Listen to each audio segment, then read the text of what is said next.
الله أكبر. الله أكبر. الله أكبر. أشهد أن لا إله إلا الله.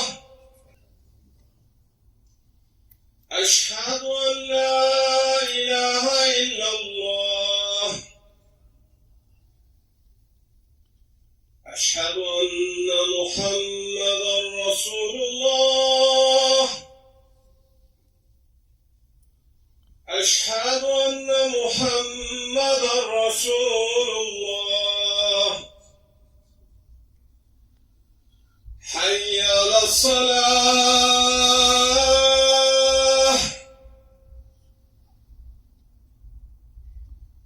حي على الصلاة.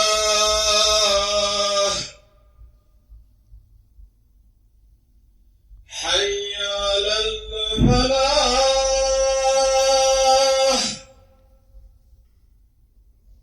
حي على الفلاح. الله أكبر. الله أكبر. لا إله إلا الله. وبث منهما رجالا كثيرا ونساء. أيها الناس، قال الله تبارك وتعالى في كتابه الكريم: أعوذ بالله من الشيطان الرجيم. بسم الله الرحمن الرحيم. وعاشروهن بالمعروف. Sadakallahul azim. Bugünkü cümle hutbemizin mevzusu İslam dininde kadına münasebet hakkında olacaktır. Değerli Müslümanlar, Bekara suresi 30. ayette Rabbimiz Azze ve Celle "Men yeryüzünde bir halife yaratacağım" derken cinsiyetten bahsetmedi. Yani kişi halifeler yaratacağım demeyerek kadın ve hem de kişileri kastetti. Ali İmran suresi 195. ayette Rabbimiz Azze ve Celle böyle buyurur: İster kişi isterse de kadın olsun, ben hiçbirinin emelini puça çıkarmaram. Tövbe suresi 71. ayette ise Rabbimiz Azze ve Celle böyle buyurur: Mümin kişilerle mümin kadınlar birbirine dostturlar. Maide suresi 38. ayette oğru kişiyle oğru kadın, Nur suresi 2. ayette ise zinakar kişi ve zinakar kadın değilerek günah emel eden kişiyle kadının birbirinden farklarının olmadığını bildirilir. Kur'an-ı Kerim'in 4. suresi olan Nisa suresinin kadınlar manasına gelmesi ve 19. sureye İsa Aleyhisselam'ın anası olan Meryem anamızın adının verilmesi sizce dinimizin kadına verdiği değer değil mi? Kur'an-ı Kerim bize Meryem anamızın namus ve iffet numunesi, Hacer anamızı sabir ve sadakat numunesi, Asya anamızı ise iman ve cesaret numunesi olarak tanıtmır mı? Allah Resulü Muhammed sallallahu aleyhi ve selleme ilk iman edip ona maddi manevi desteği Hatice anamız vermedi mi?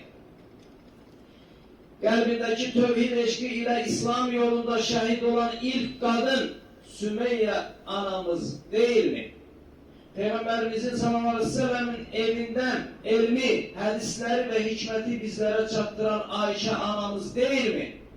Peygamber öldürüldü şayesinin yayıldığı Uhud günü eline kılınç alarak Allah Resulü sallallahu aleyhi ve sellem'in sağına soluna geçerek onu korumaya çalışan Ümmü Ümare değil mi? Allah Resulü sallallahu aleyhi ve sellem'in pak nesli olan seyyidler Fatıma anamızın terbiye edip büyüttüğü evlatlardan gelmir mi?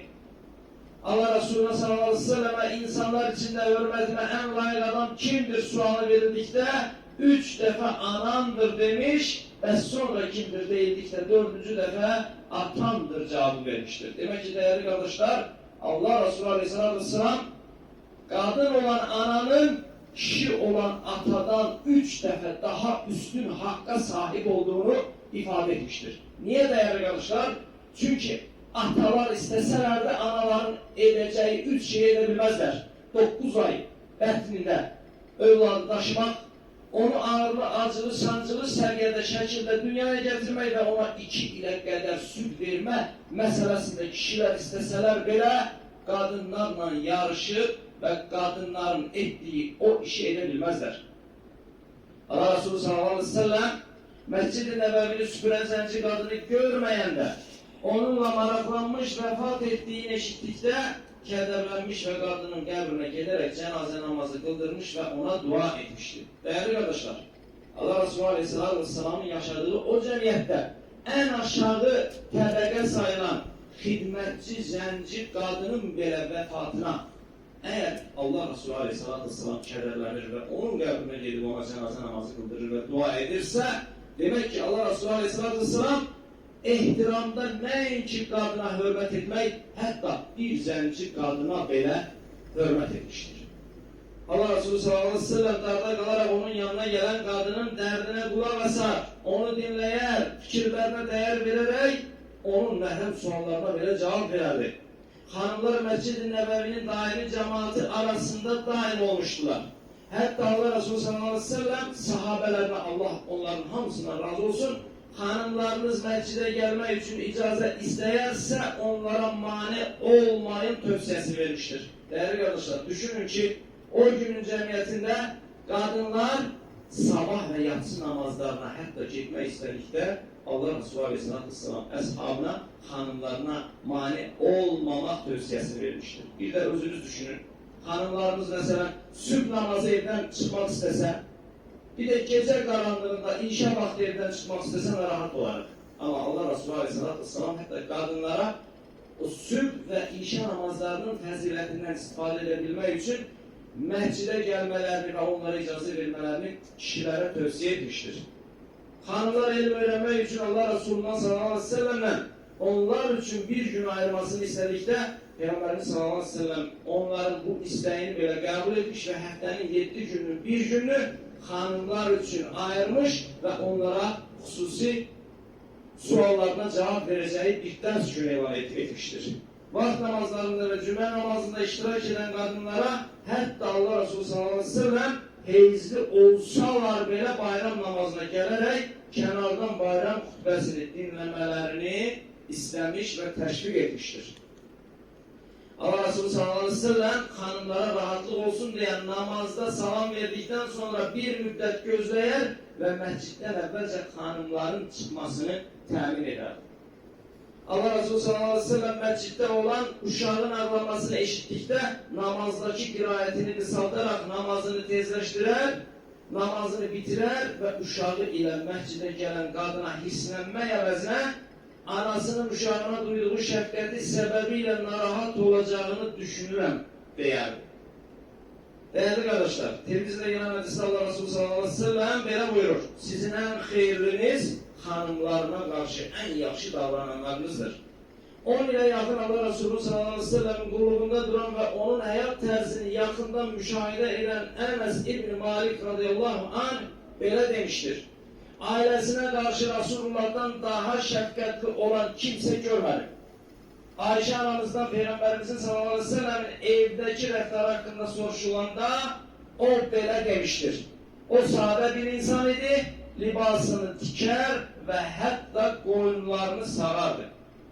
Allah Resulü sallallahu aleyhi ve sellem aile üzvlerine alçaldıcı sözler demez ve onları dövmek kimi gururu zedeleyen yollara asla el atmazdı. Allah Resulü sallallahu aleyhi ve sellem ömrü boyu ne bir kadını ne de bir hizmetçini eli ile asla vurmamıştır. Değerli kardeşler, Bekara suresi 187. ayette Rabbimiz Azze ve Celle böyle buyurur.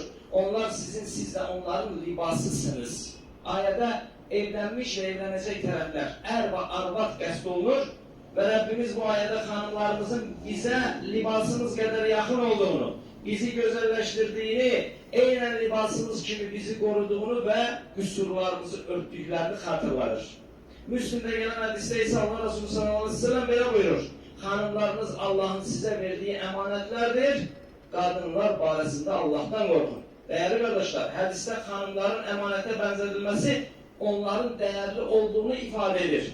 Ve emanet nece ki bize verildiği kimi bizden geriye istenilecek eynən də xanımların evinə elçi getdikdə, onlarla nişanlandıqda və toy günü onlarla olduğumuz rəftarımız, güzəştimiz, sevgimiz, məhəbbətimiz nədirsə, startdakı halımız nədirsə, qardaşlar, finişə qədər xanımlara qarşı o halı qorumaq hədisdə bizdən tələb olur. Değerli qardaşlar, xalq arasında cahil bir söz var.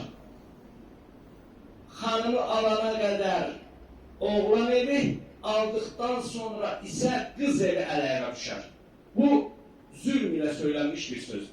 Yəni, qızı alana qədər, xanımı alana qədər ehtiram, hörmət nişanəsi, əlamət olaraq halını düzəlt, ondan sonra zülmün hansı formasını istəyirsən elə. Değerli qardaşlar, bu müsəlmana yaraşan bir söz və düşüncə ola bilməz. Və değerli qardaşlar, ərəb dilində usra, ailə deməkdir. Bu sözün kök mənası isə zireh mənasına gəlir. Demək ki, ailə bizi maddi mənəvi təhlükələrdən qoruyan zirehdir. Ailəsini qoruyarkən ölən şəhiddir deyən Peyğəmbərimizin sallallahu aleyhi ve sellemin ümməti olan bizlər, əgər xanımlarımıza zülm etsək, sizcə bizi qoruyan, gözəlləşdirən və bizim eyiblərimizi örtən neməti itirmərik mi? Yeryüzündə kiçik cənnətimiz olan evimizi dağıtmarıq mı? Və ən mühüm isə hər nəfas alış və verişimizdən hesaba çəkiləcəyimiz gün o əməlimiz səbəbilə hesaba çəkilməliyik. Değerli qardaşlar, məni bir hadisə ilə yekunlaşdırmaq istəyəm. Harun əl-Rəşid Abbasi xəlifəsi 25 il xilafət sürmüş bir xəlifə, oğlu, böyük oğlu Əmin sarayda təlim-tərbiyə edildiyi müəllimi tərəfindən özünə bir şapalaq vurmuş. Və dəfələrcə səbəbini soruşmasına baxmayaraq, müəllimi ona vurduğu şillərin səbəbini demir, ta ki üstündən hadisənin 20 il keçir, Harun əl-Rəşid vəfat edir. Əmin xəlifə gəldikdə, Əminin ilk işi müəllimini hüzuruna çağırıb o şillərin səbəbini soruşmaq olur, ya da qisas tətbiq olacaq deyir. Yəni sənə də bir şillə vurulacaq. Müəllimi deyir ki, bugün bu sualı mənə verəsən deyə 20 il əvvəl sən bu şilləri vurdu. Necə izah ilə davam elə, necə ki 20 il bundan əvvəl zülmən sənə vurulan bir şillə belə 20 il keçməyinə baxmayaraq unudulmadı və bugün sənin hüzuruna çıxarıldım və hesab verirəm, eynən də unutmayasan ki, yaxşı biləsən ki, rəiyyətində olan bir nəfərə vuracağın bir şillə illər keçsə də unudulmayacaq və mütləq bir gün haqqın divanına hesab üçün çıxarılacaqsan deyir. Değerli qardaşlar, Allah bizə əmanətən verilən və nemət olan və bizi qoruyan, ayənin ifadəsiyle bizi gözəlləşdirən, hətta eyiblərimiz olduqda bizim eyiblərimizi örtən xanımlarımıza qarşı ədalətli, xoş, gözəl rəftar edib, Allah Resulü Aleyhisselatü Vesselam'ın o mövzuda belə sünnəsinə ittiba etməyi, tabi olmağı cümləmizə nəsib eyləsin. Barakallahu aleyhi ve lakum fil Kur'an-ı azim ve nefa'ani ve iyyâkum bima fihi minel ayat ve zikril hakim.